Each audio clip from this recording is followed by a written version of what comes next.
How's it going, y'all? It's your man in black here with a vlog review of Heir to the Empire, the 20th anniversary edition. Now, first off, I want to apologize for doing so many vlogs lately. It seems like I'm almost becoming a vlog reviewer.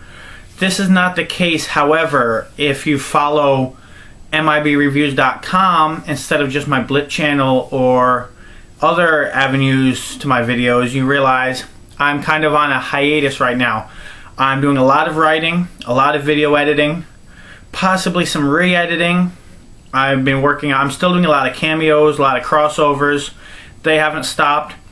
My reviews of new content have not stopped either. However, I am extremely busy. I cannot recall a time when I've been this busy while delaying my actual workload. So, expect a lot more vlogs for the next few months.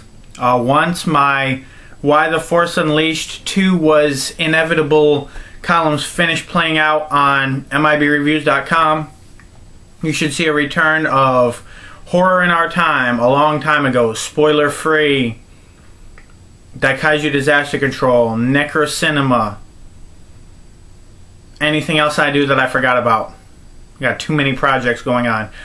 Speaking of a long time ago, let's start with that. I was not going to do a full review of the new story included in the Heir to the Empire 20th Anniversary Edition. However, unless I find information to the contrary, it seems it actually is the next episode I need. Not episode, but the next volume I need, if edition. Yeah.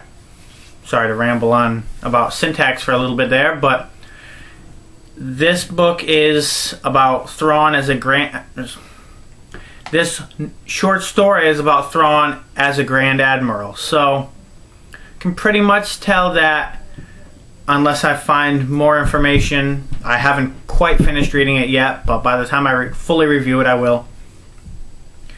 It pretty much seems to take place in between Thrawn's actions in unknown regions and his return to the Empire. And as we all know, Tatooine Ghost is Thrawn's first act as warlord of the Empire. So it'll probably be my next text review of Star Wars, except of course for Revan and possibly Darth Plagueis, depending on when that comes out. So I will be reviewing that. Now, I do want to make some comments before the actual review comes. I've seen people talk about how if you're not a fan of Zahn's recent Star Wars work, you won't be a fan of this. I disagree. And here's why I say that. Now, most people are not a fan of his recent work. Let's go back as far as Survivor's Quest, just because it's his first Del Rey work. Everybody that I know of loves the Thrawn trilogy and the Hand of Thrawn duology. Maybe one or two exceptions. But it's pretty much universally well loved. If you like Zahn, you like those 5 books. So let's go on to Survivor's Quest. Now, there's not really much to love or hate about Survivor's Quest. It's kind of a filler novel. It's about Luke and Mara, a little bit about Outbound Flight. Not really much to comment there one way or another, so I probably should have skipped that in the first place. Let's go on to Outbound Flight itself. Now, here's where we get the most hate. Why do we get hate on this? It's not because of Thrawn, it's not because of Cardus. It's because of Sabaoth, and if you haven't been watching online, the annotations spell out how to pronounce the name, who by English pronunciation conventions would be Cabaoth. It's Sabaoth. So, Outbound Flight is about him, Luke, Obi-Wan, and other people that Thrawn fans don't want to read about. I'm sorry, not Luke, Anakin Skywalker. Anakin Skywalker, Obi-Wan Kenobi, Joros Sabaoth. No one gives a fuck about them. That's why that book sucked. It didn't suck 100%, but that's why the parts of that book that sucked did so. Let's move on to Allegiance. What do people have problems with Allegiance? The characterization, the not very fully well developed characters, Mara being overhyped, the lack of Thrawn, And similar to Outbound Flight, Luke and Han's plot in there not being entirely necessary, but being there to tie things into the era, as it were.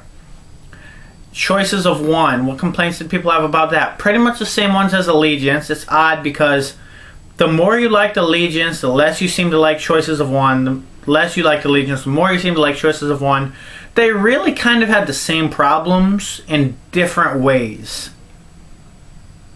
It's really hard to pin it down, but it basically comes down to what your ideal portrayal of Mara is, what your ideal portrayal of the Stormtroopers is, and how close you think Mara and Luke should come to meeting each other. So, oh, and the other problems with Choices of One are Thrawn and Peleon's plot, which is sort of a side plot. It's interesting in its own right, but there's not really enough time dedicated to it. It feels half thrown together, and that's a complaint about that. Now, contrast to this short story. It's about Thrawn and Nuso Ezva. That's it. Now, obviously there are other characters, but that's what it is. It's very much in the vein of Heir to the Empire. Very much in the vein of... very much in the vein of the Thrawn trilogy. Very much in the vein of the Hand of Thrawn duology. That's how I see this. If you like those, you'll probably like this. Now, I don't want to go too in-depth into the content of the story itself. I'm going to save that for the review. But I do have some interesting thoughts, or interesting to me anyway, thoughts as to why those of us who enjoy Thrawn don't see him as overblown the way that I sort of saw Mara, who I'm also a fan of, in Choices of One. Now, on to the book itself. Obviously, this isn't just about the short story. Now, first of all, I love the cover. When I saw this as a working cover, this is pretty much the cover I envisioned would happen, and this is what I really hoped for. It's exactly the way I imagined it, and I don't think they could have done a much better cover unless they actually did, you know, the original art redone in some way. Here's the original art in black and white. I love this also. For those people who don't like the original art, which I loved and I know a lot of people also loved, but for those people who don't like it, like General Lotz, who will be reviewing this probably next week, but for those who don't like it, I think the black and white really touches it up in a way, sort of like the way black and white footage kind of hid the way that movies had flaws in their production. Putting this image in black and white really irons it out, hides some of the flaws you might find, makes it look much classier in my opinion, much more imperial. So I love both covers on this book. Also love the original cover, but I love these even more. The annotations. Now, let me show you the actual book one more time. This is something I hadn't really thought of doing things this way, but I like this format to the point where if I can get it to work, I'd like to consider doing this for some of my commentaries. Let me see if you see, there's the actual book is in the center and the annotations are on the outside. It comes off as kind of effective. What I basically did was I just read every annotation. Most of them are by Zahn, but some of them are by other people he's worked with about the making of the book and other things. Now, I do think he could have put a bit more in there, but he put that information in the foreword and the closing. Now, as a reviewer doing commentaries, I would have probably mixed that into the annotations, so you would have gotten a thicker annotation. Pretty much an annotation would have run through much of the book, but you wouldn't have gotten as clear-cut of an introduction, as clear-cut of an ending. So there's ups and downs to both. I don't really take issue with this, although sometimes I see certain pages that have little to no annotations. I'm trying to find a page with no annotation now. There's not too many, but like this page, no annotations. You almost kind of feel, you know, kind of ripped off. Why did you pay so much for a book with for a book that you already own. By the way, this is, if you've never read the book, buy this edition. I'm video done. But for those of us who already own the book, those pages with no annotations makes it feel kind of cheaper. In that way, I think if the introduction and the closing had been combined with the rest of the annotations in a commentary sort of way, it would take away that feeling. It wouldn't really change the content in any way, but it would not give you those white spaces to look at and think, wow, I paid for so much, I paid for more content and that's all I got. That said, do I feel like it was worth the money? Now, that's kind of a mixed question. This is the first book that I've paid money for new since, I want to say, the Clone Wars, but I don't know if that's actually correct. Fatal Alliance, actually, because I bought that at a convention for Sean Williams to sign. So Fatal Alliance, over a year ago, was the last book prior to this that I paid full price on. Then we get Heir to the Empire. So before that was probably the Clone Wars and the Force Unleashed. How do I compare these? Well, it's a much better book. It looks a lot better. I did already own it.